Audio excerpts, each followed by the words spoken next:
Hope you guys are doing well. Welcome back to the MS Excel video series. In the last class, we have discussed about the product, and now we are going to discuss about the quotient. The quotient is used for division. If you want to divide some values, so you have the quotient option, you have the quotient formula, you can use that. First of all, I'm going to show you some basic things. If you want to design the cell or you want to change the cell color, so you can do that. What you have to do, you have to select the cell. For example, I'm going to select this cell.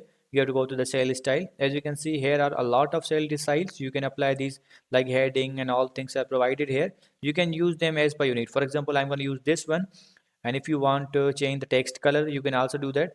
As you can see, the text is in the white color. If you want to change the black color, you can do that. So what we are going to do in this video I'm going to show you that how the quotient formula works. So I'm going to write the quotient here. As you can see, the quotient. Now what we have to do, we have to write the numerator. For example, I'm going to write the 100, and I want that 100 should be divided by 5. So as you can see, I have written the denominator, and then we have to close the bracket. After closing the bracket, you have to press the enter.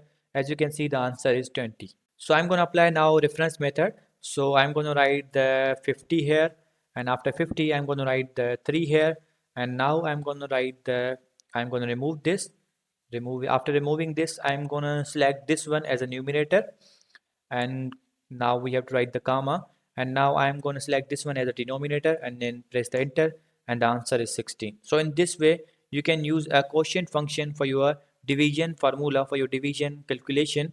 So I hope you guys understand this video, that how you can use your quotient function with both methods, reference method and constant method. So I hope you guys understand this video. So see you guys in the next video.